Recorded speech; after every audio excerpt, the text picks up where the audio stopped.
opportunity.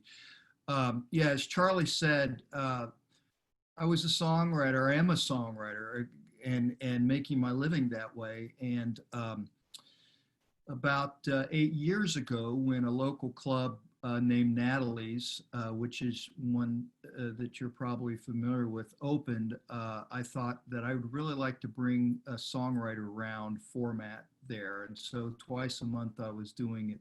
And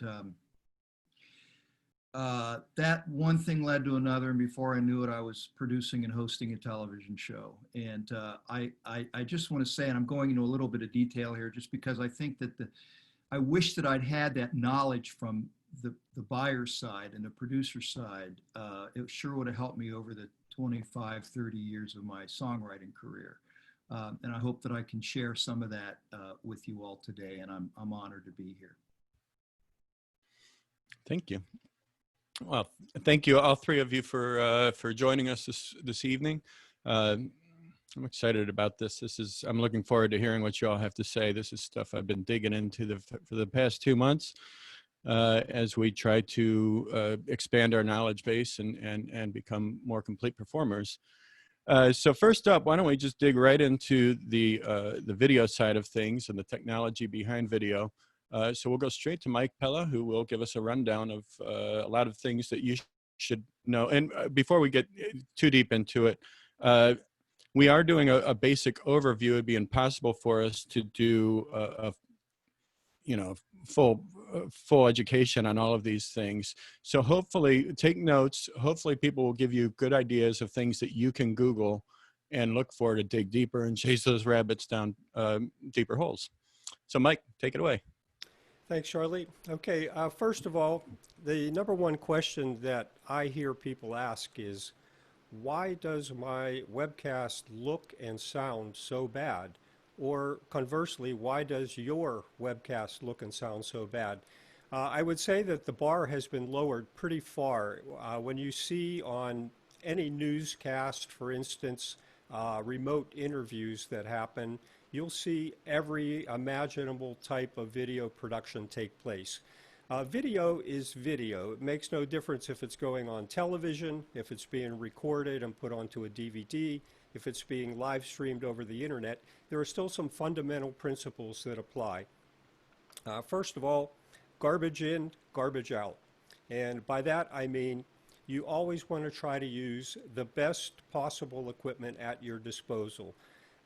Last on your list should be the built-in stuff on your computer, your built-in camera, your built-in microphone. Those are going to give you your worst possible quality. Right now I'm using a professional camcorder. You can't see that obviously, but I believe in comparing it to my built-in camera, it looks significantly better. I also have a light on. All video is made of light. And putting light on a subject is the number one thing that will make it look better. Where the light lives is probably the most important consideration. For instance, you never want to sit in front of your beautiful picture window because it has such a lovely view outside, because your camera will expose for the window, which means that you will be a silhouette. Doesn't really look good. You get a nice look outside the picture window, but you're not going to look that good. So you always want to use the best possible camera that you can. That could be a webcam. I'm not going to name manufacturers. There are so many out there that you can't possibly address each one. But a high quality webcam, anything that is high definition, first of all, should be your first consideration. You may have a camcorder that you take on vacation. As long as it has an HDMI output, you can plug that into your laptop and that can become your camera. Light can be as simple as a floor lamp that is in front of you. Don't put it behind you. Don't put it beside you. It's going to make you look bad. Put it in front of you. So audio is the other consideration. Your built-in microphone is probably your last choice. Alan will get into some more in-depth detail about what makes for good audio on the internet. But again, you want to use a good microphone. Many of you are probably performers, and you know what a good microphone is. You know what it sounds like. You know the difference between a good mic and a bad mic. It's always a good idea to use a good microphone. So applying just some basic tenets to what you're doing is going to make your webcast better.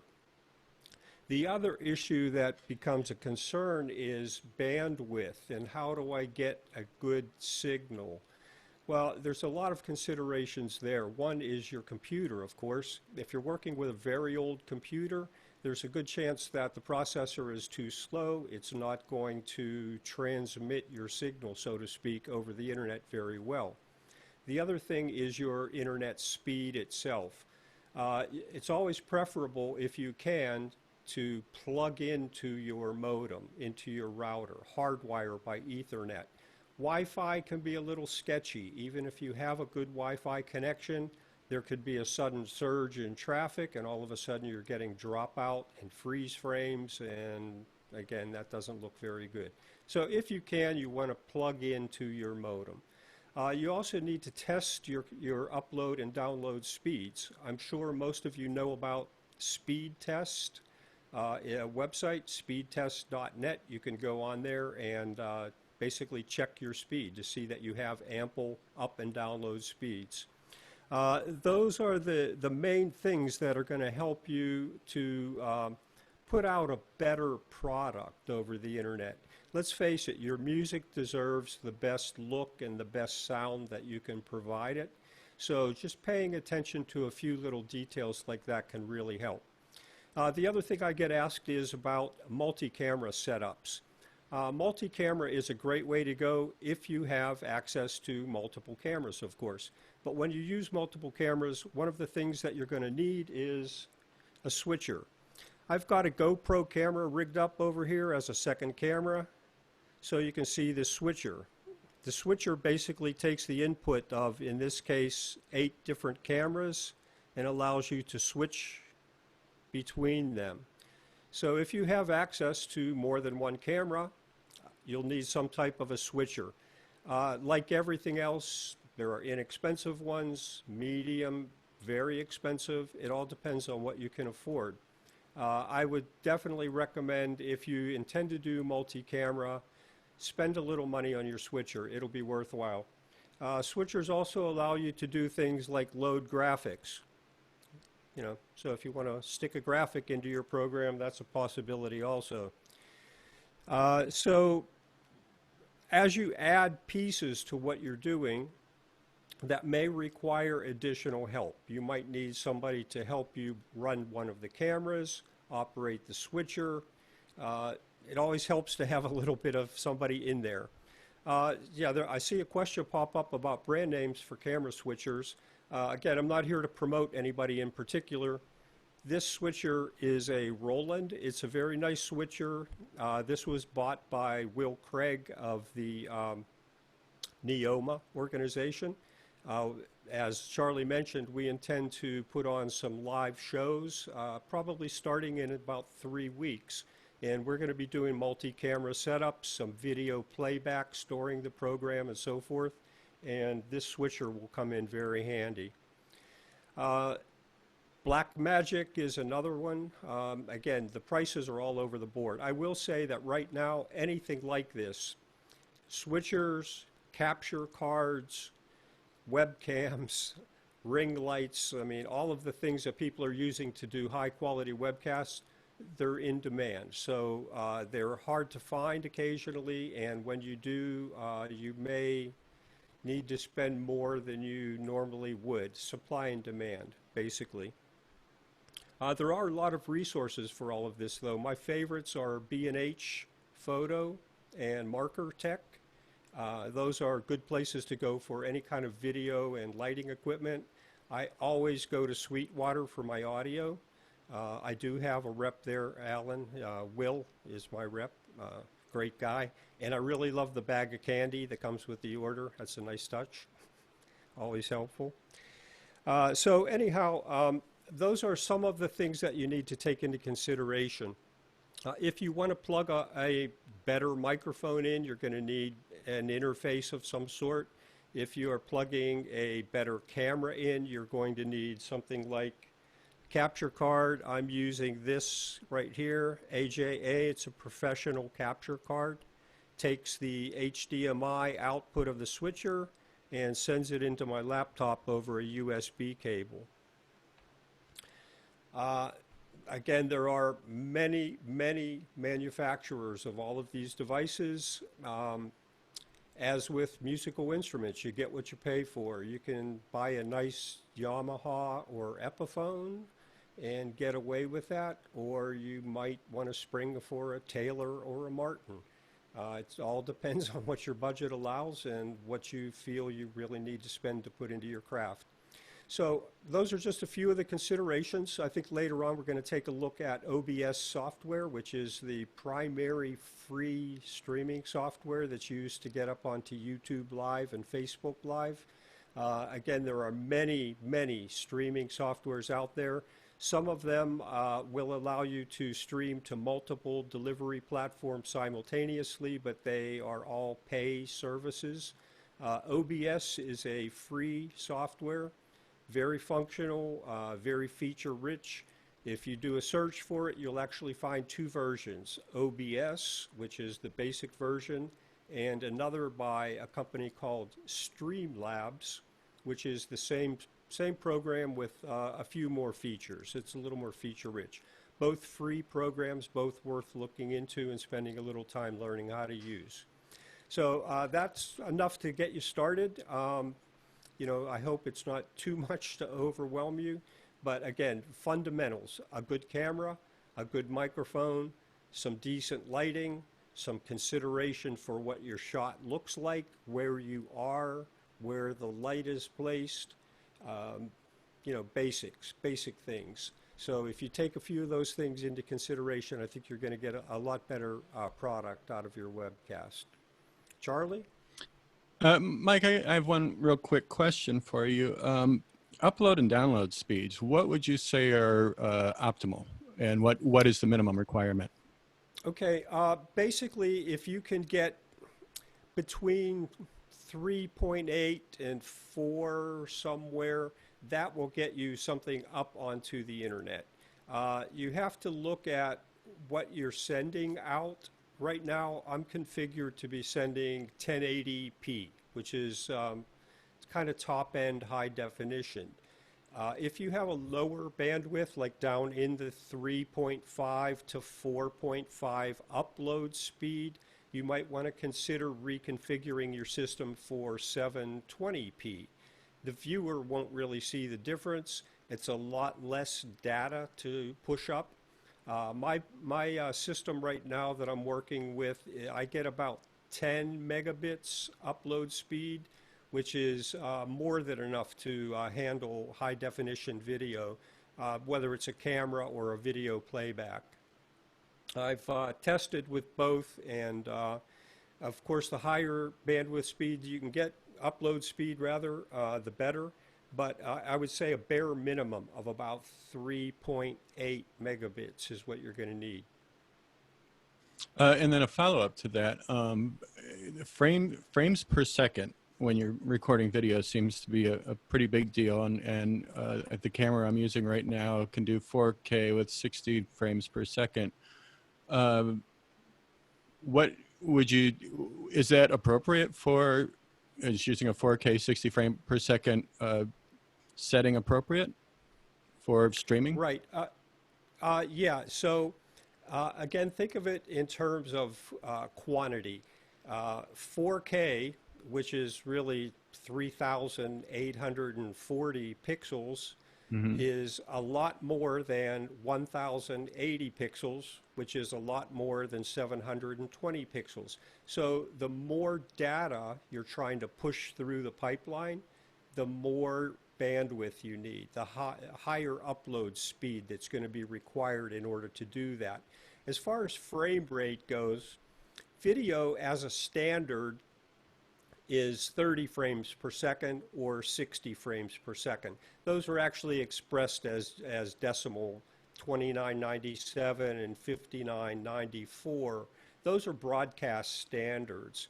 But for the internet, 30 frames per second, which is what I'm configured for right now, is adequate.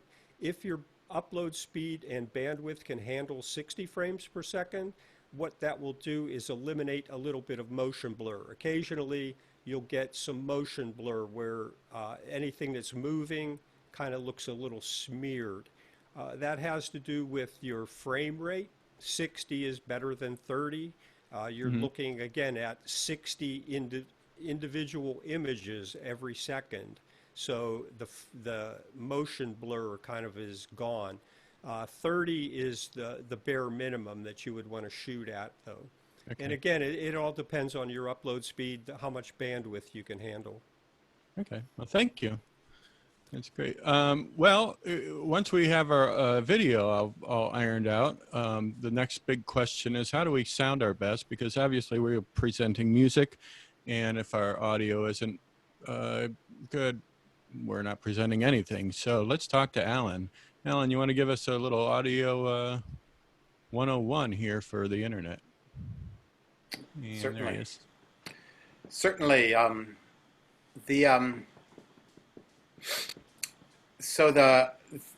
Well, just to put it out there, I'm a musician, and I'd much rather sound better than look better, because look at this. So the music, the audio is the most important piece to me. I did audio on film back before video, you know, big reels with things. I did music for that days. The audio was amazing back then. It got worse and worse with actual video, and now where we're at now, streaming. So the trying to get good audio is one has, like Eric said, or no, not Eric, Mike said, depending on the camera, the audio in your computer is wrong. I'm depending on it right now because we're doing speaking, and the little microphone that's in this thing works fine for speaking. You can hear me, I'm sure. But if I'm going to be recording like like's going to happen this weekend, I'm going to give you a little show about where I'm sitting. So you can see over here, there's a microphone for the piano that's mic'd up on the back of it. There's a harmonium that's mic'd up over here. There's Jan Chris vocal and guitar mic. They're all going to be used, and that's that little piece there. That putting multiple microphones over YouTube is what we're going to do. Is a conundrum. It's way past my ability as an engineer learning to record sound on tape to get to the point where I can figure out why Zoom works the way it does. So I'm here to try to tell you a little bit about that and explain some fundamentals that you're not going to find these in Google, as far as I could tell. I didn't find them. So if you got to use an interface. As far as I'm concerned, you can use a USB mic. That'll kind of do an interface and a mic at the same time, but you will be you can't just put the mic wherever you want, and they're not as good a mic as the better mics. Like the mic that Jan's going to be singing on is $1,800. Sweetwater, they're great. TF51. By the way, the most popular video switcher at Sweetwater is the Roland VH1, I believe, and it does streaming right from the switcher. Just so you know. So we're gonna do these great mics. We got to have a good input. I am particularly using a digital mixer for putting audio into the streaming. That's what's going to happen this weekend. I've experimented with 3 platforms. 3. That's Zoom, Facebook, and Jamkazam. So I'm not an expert in all of them. The better the mic, the better you're going to sound. That is true. But there's just getting into them. Just getting into the stream will affect the sound. You can do your best, like the normal things that you would think in Zoom is go to next to the mute button, there's an arrow. Go to audio, turn off off or on the original sound, then get rid of the mechanisms that tries to get rid of sounds that are not music oriented. Like, so if I'm talking and Jan drops a dish in the kitchen, Zoom is going to just knock that out because it's not the sound it wants to hear. When you're doing that and you're playing a guitar and singing, it's doing that to your guitar. It's screwing up your guitar. So you got to turn off all that extra stuff that's in the advanced settings in Zoom. So that's like simple, easy stuff. The harder stuff to understand about audio over this streaming, which is a brand new frontier to me. It's about 2.5 months old. The hard thing that I see is how to understand why Zoom audio works like Zoom audio. So I see David Tamulevich here. I was talking to him earlier this week on his interface, and there's a little button on his PreSonus interface that goes from internal to playback. If you have that little button on your interface and you have a 2-in, 2-in interface, if you have it on internal, you're only going to hear your mic. You're not going to hear anything from the computer. That's cool because you sound just like your mic. But as soon as you turn it, if you turn it all the way to playback, you don't hear yourself at all until you turn on Zoom. And then all of a sudden, the computer's playing back through that playback. So when you're on Zoom, you need to turn it so you can listen to what's on Zoom. That's one of those weird things. Zoom is a loop of audio. I think you agree, Mike? And so as I'm setting up a larger system, the next step from that is, how does Zoom do that? Zoom does that by capturing the inputs, or it uses the inputs on your interface. Your interface has 2 inputs, so it uses those inputs to share audio back and forth.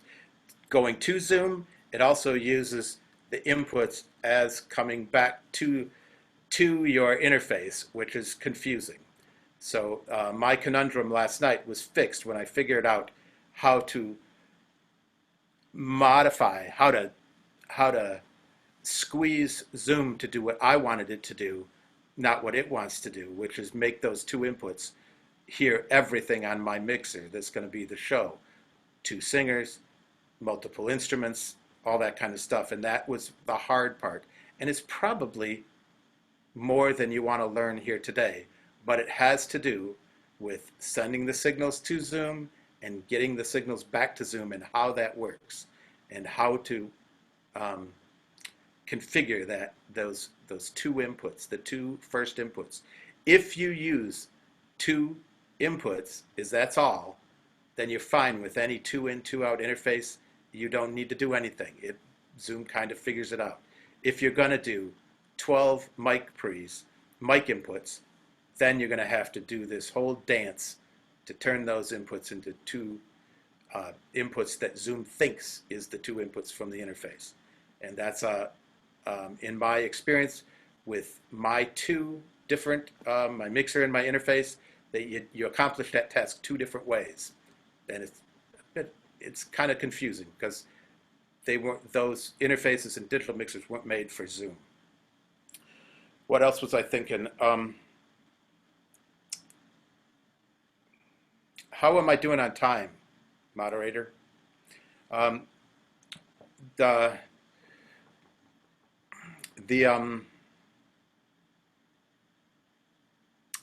seeing questions, and it's taking me off my thought pattern. So I wanted to talk about trying to understand the signal flow in Zoom, which is hard to understand, knowing how to use a 2-on, 2-out interface, knowing how to turn up the playback to hear when you're inside of Zoom, those kind of things. There's you could talk about what mics to use for different applications, and that would be a whole nother long conversation. But I mean, there are certain mics that sound better, there are certain mics that look better, and you make decisions on the look and the sound of that mic. And that's just it's hard for me to go into that because there's so many other variations. Can you talk about doing this? I can't make out. So there's some questions. Can I answer some questions, please? I can't see them. Okay, now I have the ability to speak with you. You can't see them, and let me see if I can pull them out. Because we were going to do a question and answer following this, but we have a couple minutes, so if you want to, and I am trying to, this isn't really, let me see.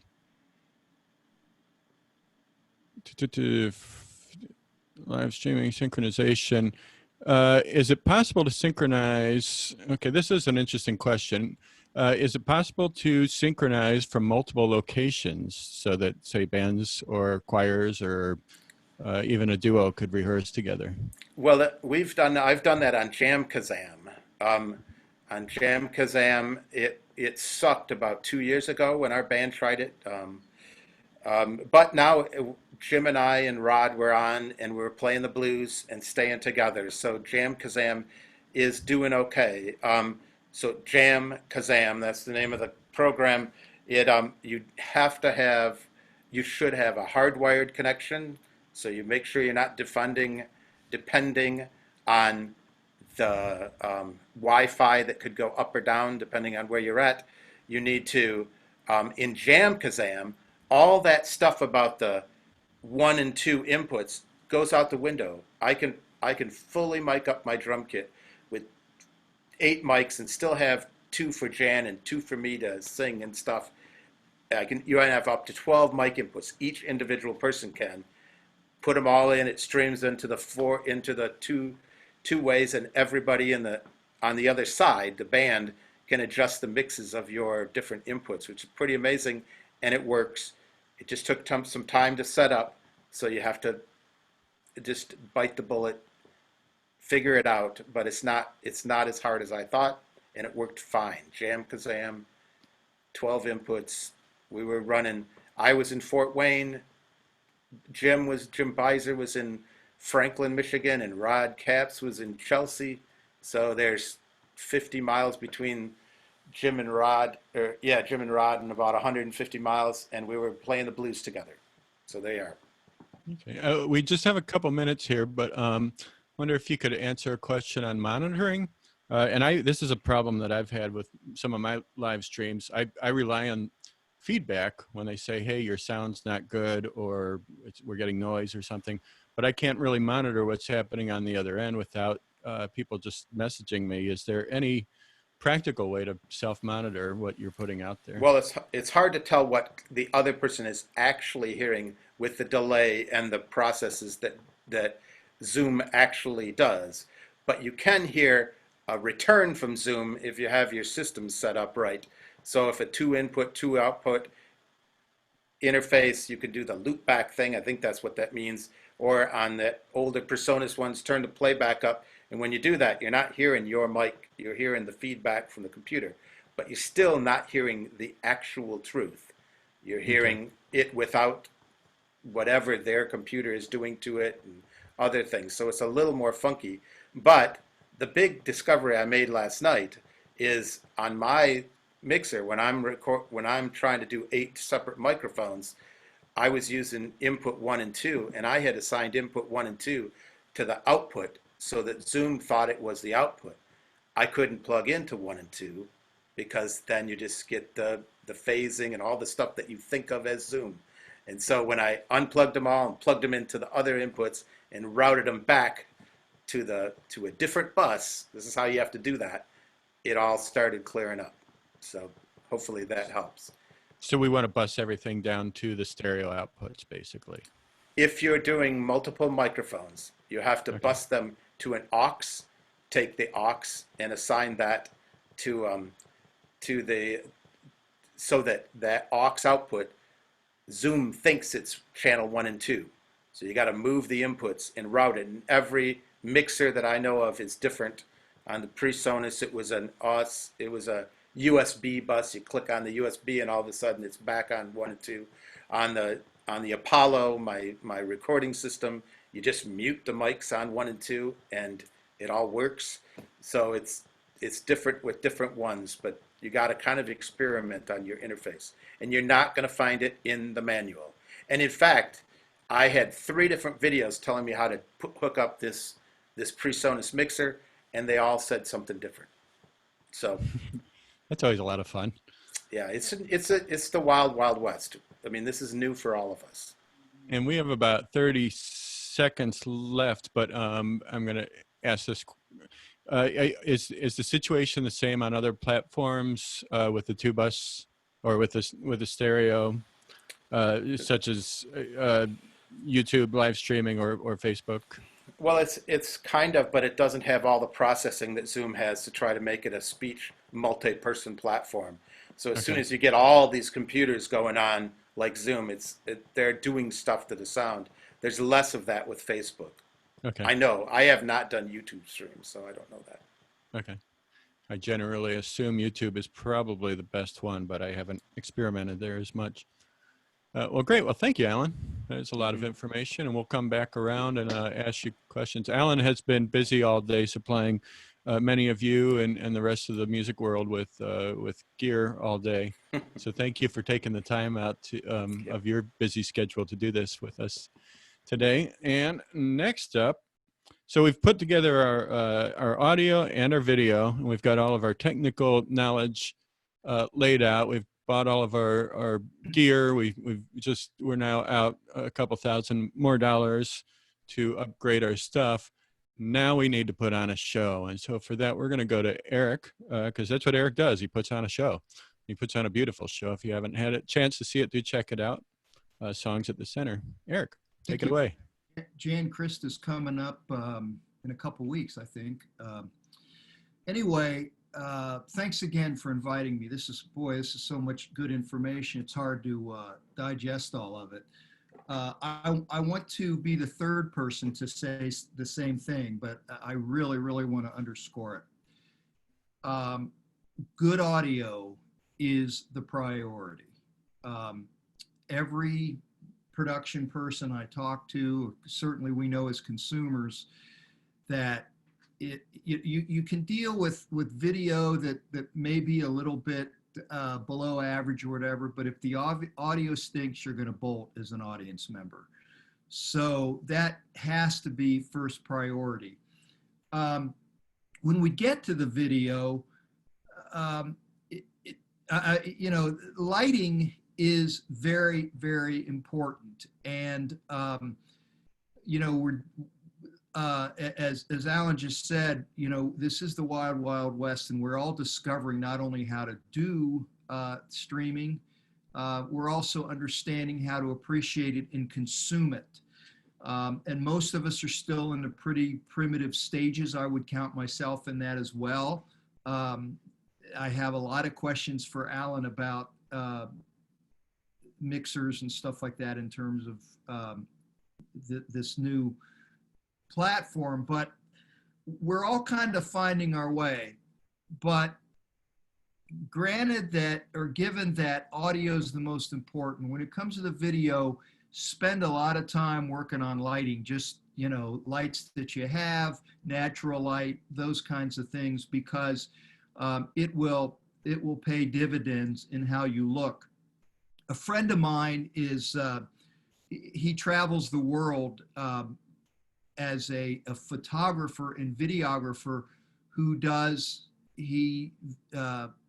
captures fine art. And most of or at least a lot of the buying of art now has gone to the internet. So it's very, very important to have replications and captures of the artwork that looks, very authentic. He'll spend hours lighting, and the picture taking is easy, the capturing is easy, but it's the lighting. So the information that we just got from Mike and Alan's great, and I just want to underscore by saying spend the time it takes to get it right. First the audio and the video. with that said, I'm going to tell you a quick story, which may not seem to relate, but I'll tie it together. I'm a member of the National Speakers Association also, and I was on a panel one time about humor. And this gentleman stood up and he said, you know, I talk about financial stuff. And he goes, it's just, I don't feel it's very exciting. He goes, can you give me some advice on how to use humor in my presentation? And one of the humorists on the panel looked at him and he said, you know, sir, you make a very good impression. He says, I don't know you, but I said, I just trust you from your demeanor and all that. And he said, if humor doesn't come naturally to you, he said, it might be the worst thing you could do. And that's the way I look at this streaming thing, that, yeah, we all want to, it's important for us as songwriters, as artists, to you know, first of all, we have, we're driven to connect with other artists. And so it's important for us to be out there, you know, doing our thing, sharing our music.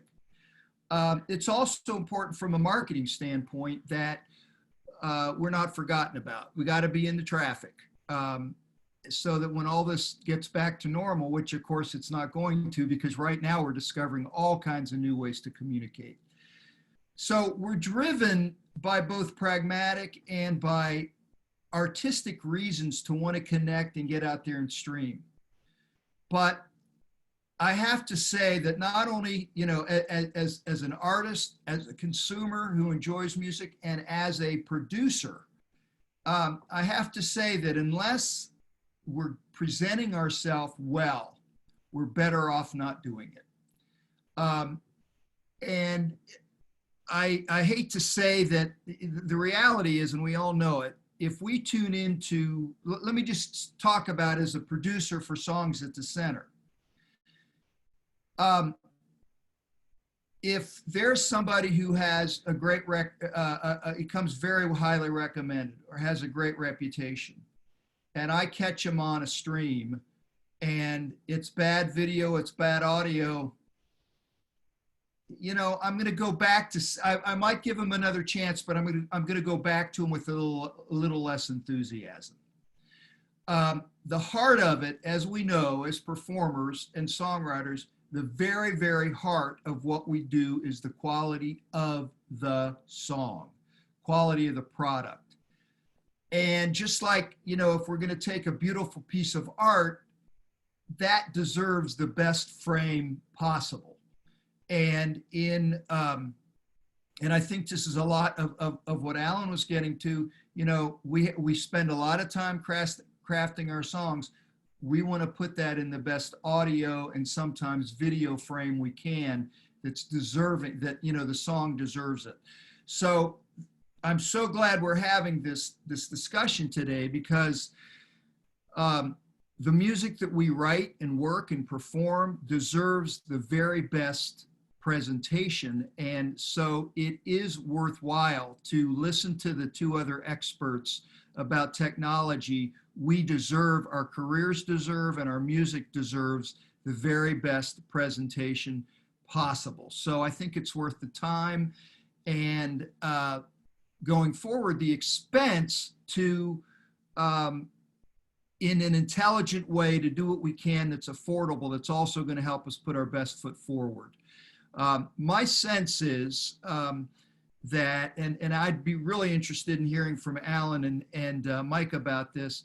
My sense is that in probably the next 6 to 8 months, we're going to see an explosion of gear to help us do exactly what we've been talking about here. And there are going to be new platforms, there are going to be improved platforms. And so all I can say is that, you know, it's no different than in a club.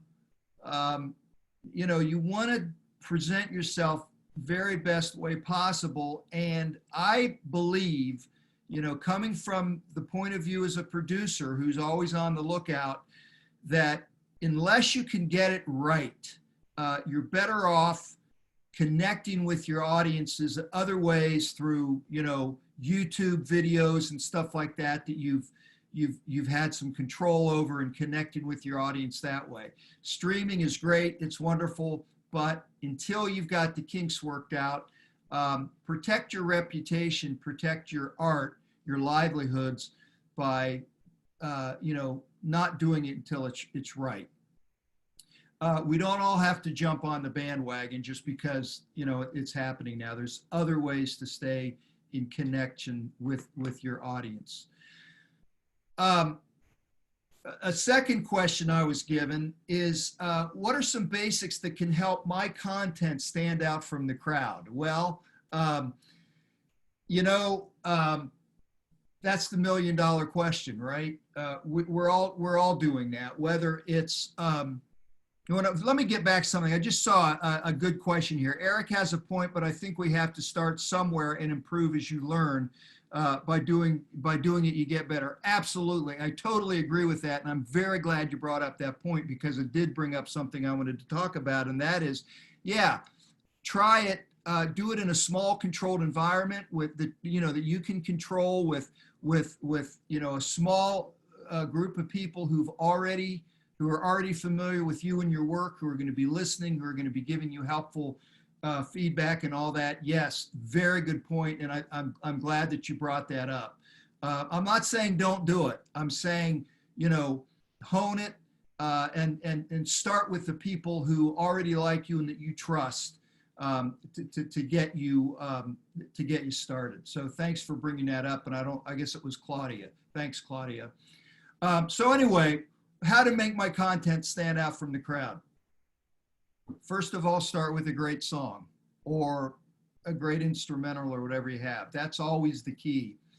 I don't know if, I know Dave and I talked about this earlier in the week, and I'm going to use it only as an example. But Janice Ian right now is working on a project. And what she did was she was doing the laundry and she had an idea for a song that she, for these times, and she sang it a cappella into her phone. You hear the dog barking and all that, but what she's done is sent it to all of her contacts around the world. In Japan, she sent one to Steve Gadd, the drummer. And if you go to her site, janiceian.com, and go to, I think it's the second page, but anyway, I asked that very question because she invited me to record something for that. And my question has been, what do I do to make it stand out? When you have people on that, on her site from all over the world, everything from, people that we know and respect in the folk world, to Japanese instrumentalists, to a Dutch gentleman who interpreted it. What do I do? What do I bring to the table that stands out? And I don't have an answer to that question, but I think that where we all have to start when we're thinking about streaming and putting things out there, it's the same question that is fundamental to all of us as performers, and that is authenticity.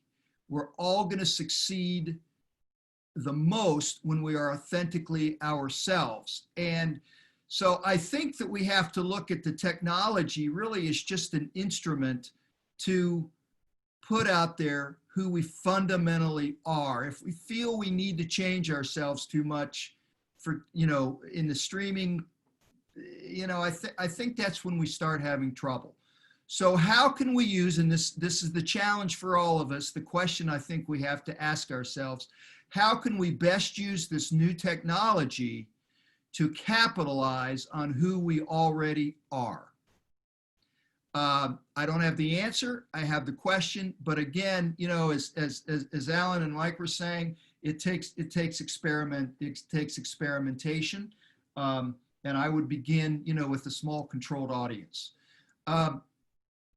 So, I feel like perhaps I haven't provided a lot of answers. I've provided a lot of questions, but I believe that the point of view that I can help bring up is that I work both as an artist, a performing artist, and also as a producer, and also one who books entertainment, books acts. So I feel that looking at all those points of view, I think can be very valuable, because as an artist, I want to be out there. I've got a new song that I want to share or whatever. I want to stay in touch with my base and maybe build on it. But as a producer, I understand that unless it's presented in a way that's worthy of the work, it can actually be harmful. And so this is why this is such a valuable time for us to spend together, because we're kind of discovering this together. I will yield my time now for questions that may be coming up later. And again, thank you very much for being part of this, and we'll help each other figure it out.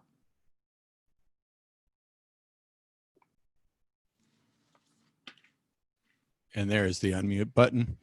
I'm just still trying to figure out Zoom, even though I feel like we've been using this quite a bit. Thank you, Eric. I think you did answer a lot of questions very, very well and efficiently. Is assuming that people are reading between the lines, because it's hard to give precise answers on everything. So we are now going to move into a question and answer period. And before we do that, I want to let everybody know that we are relaying these questions.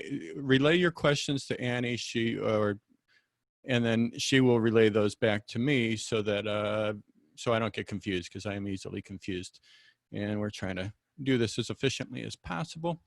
So thank you for your patience on the questions. So I will be doing the speaking as the questions are asked. So I'm going to start with some questions that we got during registration.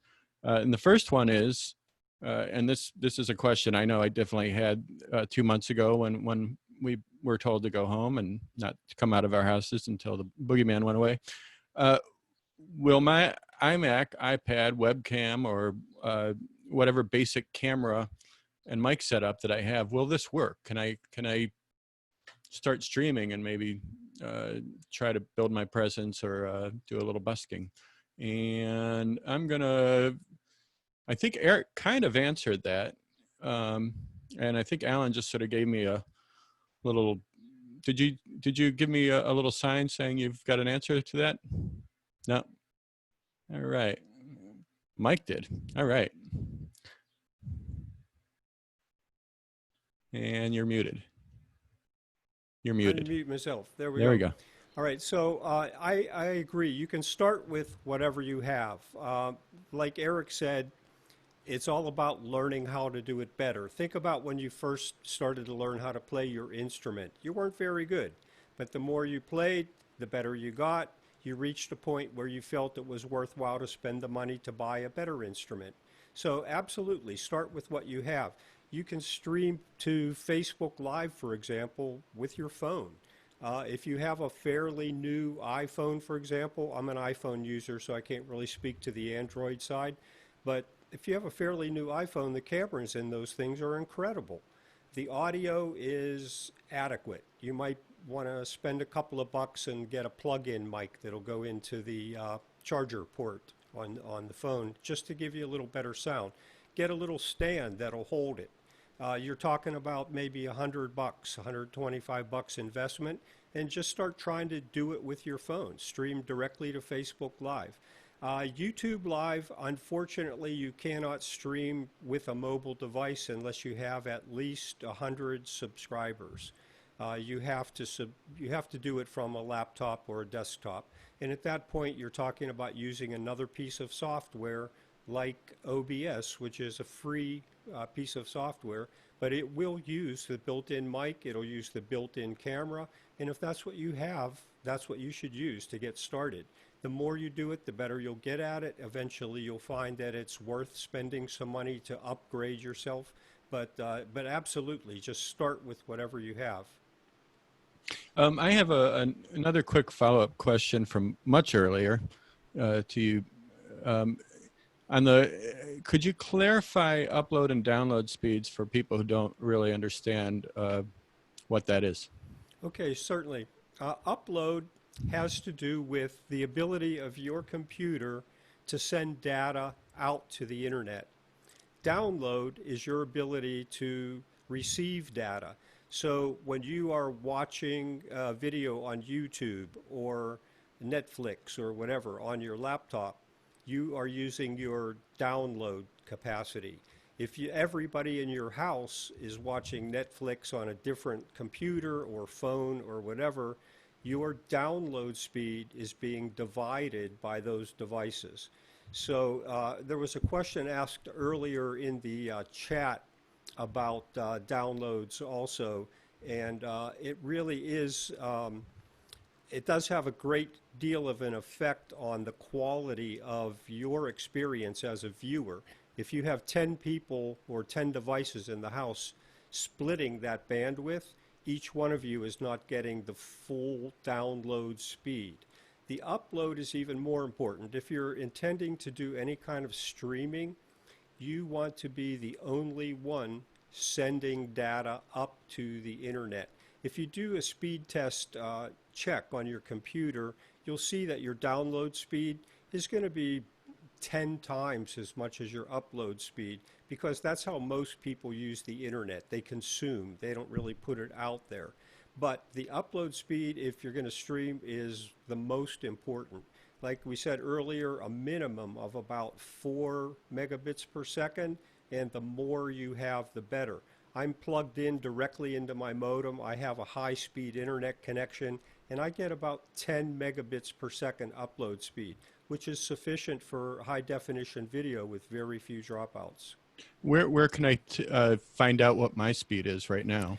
If you go on to your web browser and type in speedtest.net, it'll bring you to a website that'll show a local server. You can change a server actually on that site and choose one that is nearer to your location. Click on the go button and it does the rest, and it'll tell you what your upload and download speeds are. Okay. And I'm going to keep you here for one more second. In OBS, if I have low bandwidth, what would be, are there settings in there that I can adjust to overcome that problem? Yeah, absolutely. I would have to open OBS and share my screen with you to show you where those settings are. But there is one particular place where the bit rate is set, and the bit rate has to do with how much data you can upload. 3,500 seems to be the sweet spot. If you have an extremely fast upload speed, you can use a higher number. If you have weaker upload speeds, you can use a lower number. But it's in the settings. I believe it is in the, might be in the video tab on the settings. I'd have to open that up and take a look. I can do that behind the scenes here real quick. Let me just, if you don't give me a second, I'll open that up. But 3,500 is the setting that seems to be the sweet spot for everybody. And that would be found in the output tab on OBS. It's called bitrate, 3,500 kilobits per second. That, again, seems to be what everybody wants to use. That is kind of an average speed. It'll give you a pretty clean signal if you have a good, strong upload.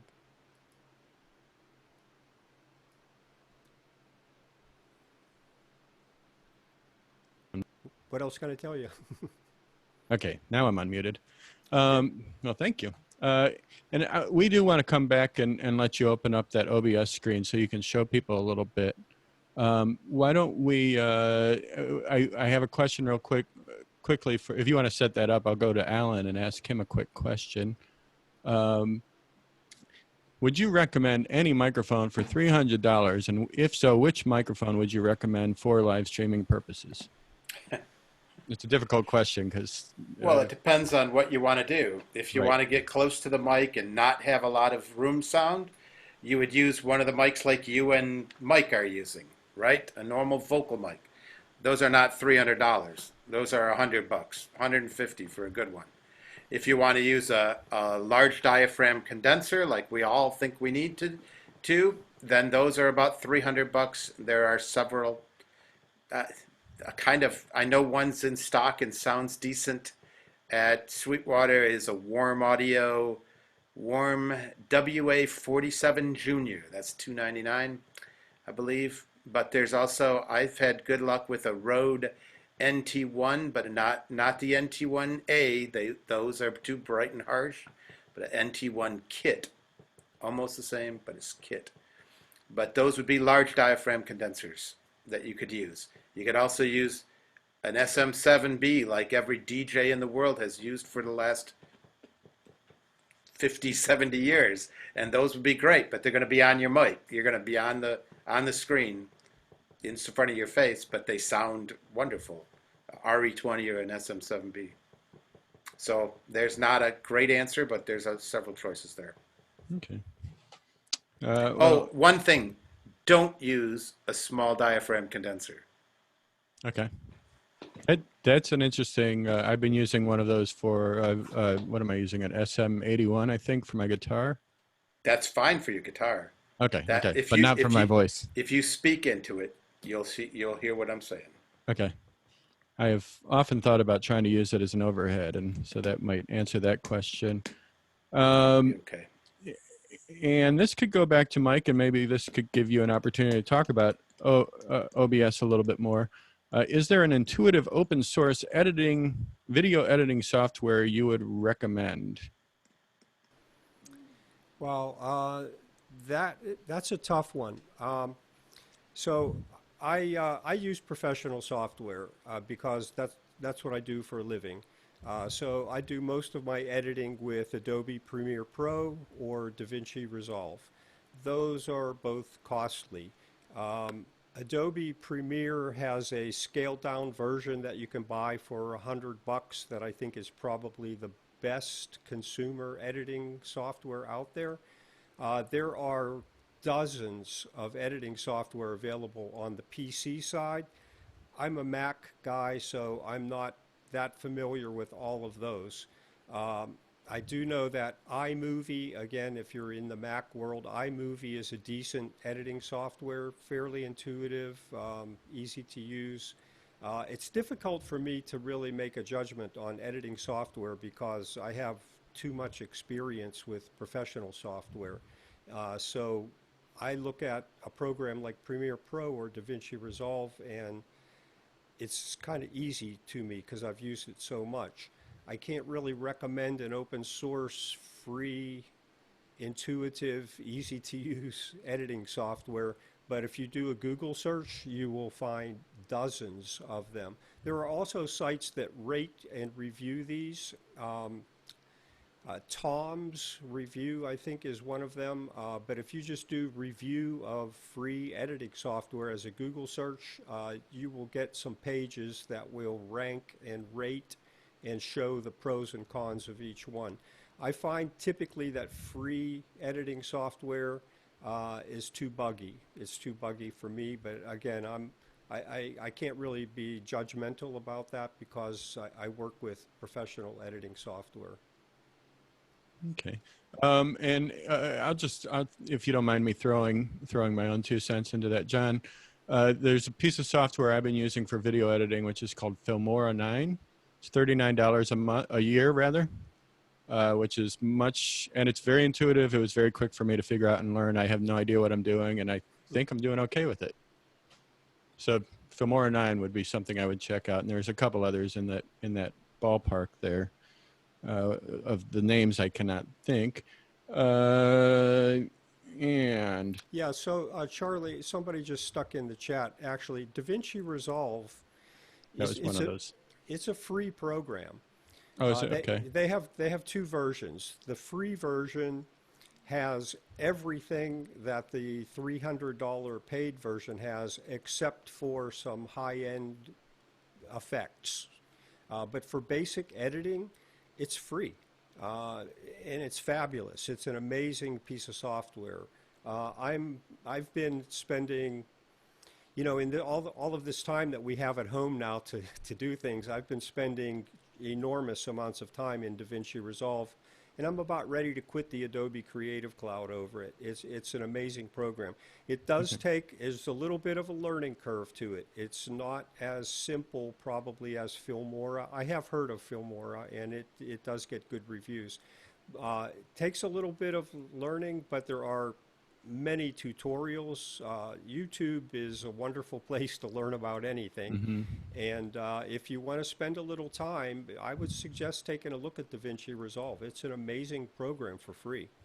Somebody else mentioned Adobe Premiere Elements, which I had also mentioned. It's $100, which is a nominal expense. It's a very nice program. It's very easy to use. And again, it's a one-time cost. It's not a monthly or annual subscription. So you might want to take a look at either one of those, particularly if you're on the Mac side. Okay. And what is the advantage to using OBS within Facebook? Do we actually need that, or? No, I will say I'm not on Facebook. I've been off Facebook for about 3 years now, and I don't miss it one bit. But I have tried to help a couple friends of mine get up on Facebook to do some streaming. And no, you don't need OBS. You can do it directly into Facebook.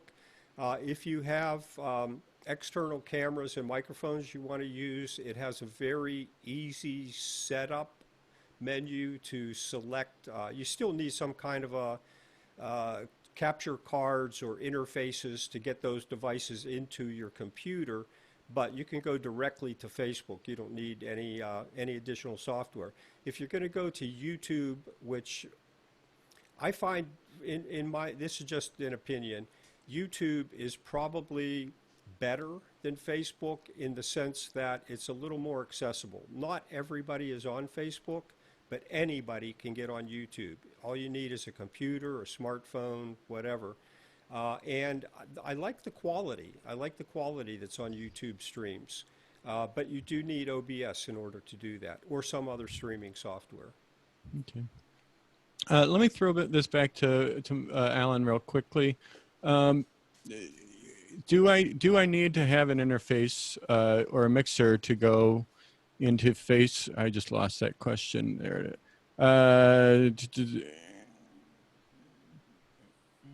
Am I reading these? Do I need to have an interface to go into my iPad or phone for? I'm trying to run my mixer into. I'm trying to rephrase this from what I'm reading. So I've summed everything down to a stereo signal, and I want to go from my mixer into my phone or my iPad, and something's not working. What's the problem here? I've got a little stereo Y cable running out of my mixer, and I'm going into my iPad. And you are muted. And where is your mute? Can I unmute you? The host would like me to unmute. Can you hear me now? Yes. Yes. So, yeah, plugging an 1/8-inch cable into the side of your computer is not the way to do it.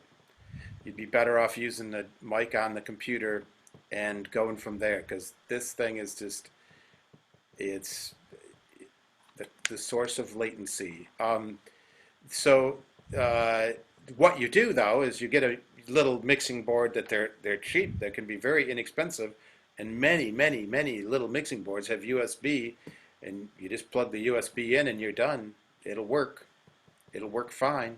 And then you have, if you're using a little mixer, you have EQ to tap it to make it better. If you're using a little better mixer, you have maybe compression, which is like magic dust for Zoom and other places, because it's getting rid of those peaks and valleys that Zoom is trying to get to listen to block out audio. So, and if you can get a digital mixer, all of those things are there, right? You get great EQs, great compressors. So and it's just a USB cable. That's all it is. Okay. And with the iPad or phone? With an iPad or phone, you have to get either use just a USB or an iPhone or a Lightning, like an MV88, like the Shure microphone that plugs right in, or most especially inexpensive interfaces can also be used as an iOS interface, with a camera connection kit. The magic weirdo, why did they ever call it that for an item? But it's basically turns a lightning into a USB. Great. Or the other way around. Yeah. Hey, while we're asking all these questions, and there are more questions than we can possibly answer as on this panel, I want to remind everybody that you can download the chat, because what we're seeing here is some wonderful questions and a lot of people providing positive feedback that'll allow you to figure out a lot of these questions based on what you'll find in the chat. So do take the time to download that chat, and you can use that as a resource later on once this this session is over. Let me find my questions here. I've got questions coming at me from left and right and up and down and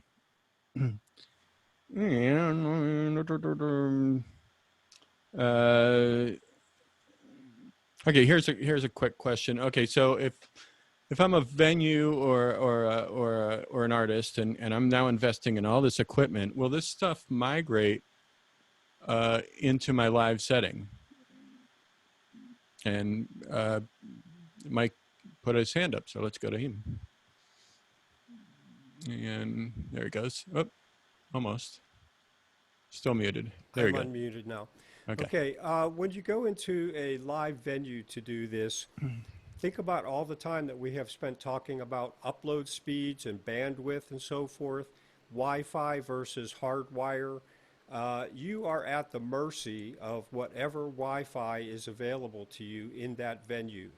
Now, there are ways to use your phone as a hotspot or an iPad as a hotspot or whatever, but you are still, unless you're using cellular service and you have really good cell service, and I will say that once 5G becomes ubiquitous, cell service is probably going to be fast enough. But if you're in a venue and you're on their Wi-Fi, you are at the mercy of their Wi-Fi.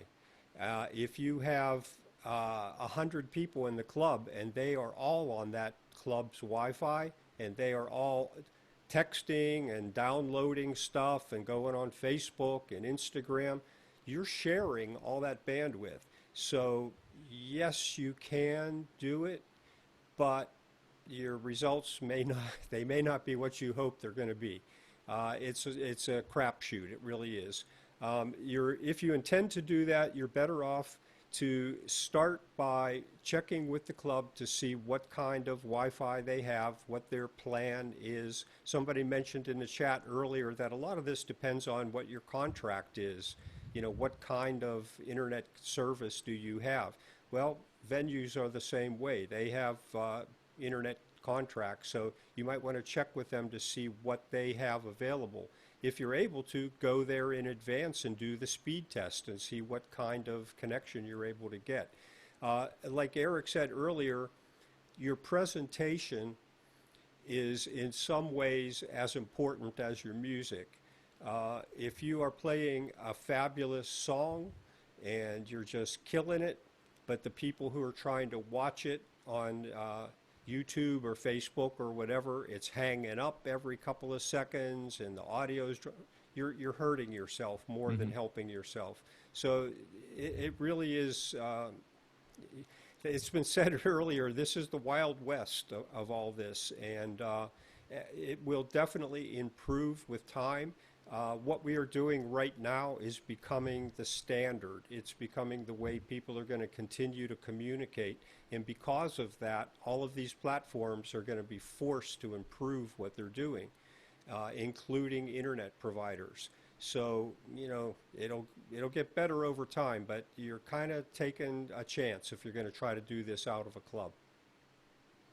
Thank you. We are starting to run out of time here. It's about the 6-7 minute warning. And we've been hearing a lot during the question and answers for Alan and Mike because, you know, it's a technology thing and there's some pretty specific technical things. I wonder, Eric, do you have anything else to add to anything that they've said? I just want to bring you back into the mix if you No, thank you. I really don't. I mean, I'm learning like everyone else, and so are Alan and Mike. As he just said, I mean, this is developing, um, but again, it really comes back to what I said earlier, and what Mike just said, that as artists, we deserve to put ourselves out there in the very best light, no pun intended, and audio. Um, there is. And so, you know, do whatever you can to make sure that that beautiful picture you're writing in words has the best frame that will do it justice, because we really can hurt ourselves if we're not putting our best foot forward. That's the sad reality. Keith Larson, who's an excellent songwriter down here in Columbus, I was asking him about, doing some live streams and stuff. He said, I think he said it best. He says, he says, it's like Girl Scout cookies. He said, everybody's buying them to make their neighbors happy, but I don't know that anybody's really eating them. That, that's what we got to keep in mind. Everybody's live streaming. Oh my God, I got to do it or I'm going to be left out. Do it very discerningly in a very, very quality way, or you can be hurting yourself. Okay. I think and you still as to whether or not we're actually helping ourselves by doing them right now. And you emphasize the need for light with video. Is there like I go online and I see all these cheap panel lights, they're affordable. I see ring lights, they're somewhat affordable. I see the big the boxes. Is there a recommendation of a starting point for that? Mike, you go ahead and take that. Okay. Am I muted? No, hold on a second. Am I muted? You're good. I'm good. Okay. I've seen a couple of people post in the chat, and they're absolutely right. You can get a decent LED panel light, which I'm using one LED panel light right now, for about $125. Now, I've got about 5 or 6 of them because I frequently have to light an entire set or a scene. But for web streaming, I'm using one light right now. It's an LED. I can change the color temperature if I want to make it warmer. I have a little bit of diffusion on it, so it's a little bit softer looking. The shadows aren't real harsh. You can find them on eBay, Amazon, B&H Photo, and it goes on and on and on. Those are the places where I would go. In fact, this one I'm using, I bought a 2-light kit on eBay. I think I might have paid $250, and they're great lights. So, and they never wear out. That's the thing. If you take care of them, LED lights, they don't burn out like tungsten lights do. So you don't have to spend a lot of money. But once you have a light or two, then you need to kind of know what to do with them, where to place them, how to handle them so that it's attractive looking lighting. Eric mentioned his photographer friend who spends hours lighting a painting. That's it. There are people who spend their entire life studying lighting, but you don't have to do that. Like I said, this is one light. I think it's doing a pretty decent job right now. I could have put up a couple more if I really wanted to, but I didn't feel like I needed it. So yeah, eBay, Amazon, B&H Photo, those 3 places right there, $100, $125 your set. Okay. I'm going to say 30 seconds here. Any specific features I should look for in a light? Specific features in a light. Like bicolor? Yeah, bicolor is great because if you are in an environment, let's say you're inside, and there are other lights on, like a floor lamp or a table lamp or something like that, you want to be able to dial the color temperature to that to a warmer color temperature. That's what bicolor is. It's incandescent indoor lighting or outdoor lighting, essentially. So that's a really valuable feature to have. Definitely LED. Everything is LED now. Don't buy anything that isn't LED. You're wasting your money. You don't need huge lights. This light that I'm using right now, I would say it's about 10 or 11 inches square. It's a very small light, but it puts out a lot of light. It's also dimmable. Built-in dimming is a nice feature to have. Sometimes your light can be a little harsh and you want to kind of tone it down some. Those two features, I think, alone are probably what you want to look for. Okay. Very worthwhile investment. I don't know if anybody can see, I'm pretty well lit here. And I'm not talking about me being well lit, but I think my face is well lit. Yeah, no, it looks great. I am sober. Bring on. At least for the moment. Time will tell in about half an hour. Anyway, with that, we are out of time. Sue Fink has a question about green screens. We will get to that in our next episode of the technology panel, because we know that there's an awful lot of information here. Just seeing that question from Sue assured me that there's more to be worked on here. So please stay tuned. Please check the farm website for all of our upcoming events. We are going to continue this virtual connection series through the summer. We have our peer sessions, which we have one for presenters and venues, and we have one for performers. We are also going to... One for the DJs. What's that? We're adding one for the DJs too coming up. So cool. sorry to interrupt. Speaking of, I heard that Rich Warren is retiring. Big news that just came down the line today. So good luck to Rich with his future endeavors. But I believe one of the peer sessions we are going to integrate the presenters and the performers soon, so that we can find out from each other what we need to do to continue to present music to the world, because that's what we do. That's our mission. But thank you all for being here with us today. Please continually check the farm website for updates. I'm sure every one of you has heard that we have postponed our conference this year, and we will be doing it the following year on Halloween weekend. We're calling it Farmoween. Yeah. What is it? I don't know. I'm sorry. I was pointing at our panelists and saying. Oh, okay. Anyway, so thank you to Alan Finkbeiner. Thank you to Mike Pella. Thank you to Eric Gnezda. Thank you to Annie Capps for running our controls in the background. She has kept us going. Thank you to Brianna Lane for all of her help and input in putting these together. She's another part of our committee. We have some new moderators coming into the peer group. She will meet them very soon. Thank you all for joining us today on this session. As Zoom works, as you understand, when we turn it off, it's gone. So thank you very much for joining us today. We really appreciate you being a part of this, and we hope that you learned something. And please carry this wisdom on, this knowledge, and share it freely, so we can all continue to share this music with the world. Everybody. And we're going to go to a big picture here. Where's my thing? Take a big picture on gallery view if you're not on it. Okay. Yay, Where's my hand? Okay. Yay. Yay. Gloria. Are we getting a screenshot here? I don't know how to. Everybody do it. Okay, Somebody else do it and share it. I can't. Print screen. I'm not sure. And Control. another print page. Screen, maybe? There's more than one I don't know. page. There's more than one Yay. page. Anyway. Hi again, people. Thank you all for your patience, and if we didn't get to your questions, like Charlie said, I think there's going to be a round two. This is an awful lot to cover, and thank you to all those who are answering questions in the chat room for us. So watch for a survey. Thank you, Charlie Mosbrook. You did a great job moderating. Everybody applaud Thank Charlie. you. All right, Thanks. over and out. Say goodnight, everybody. See you next time.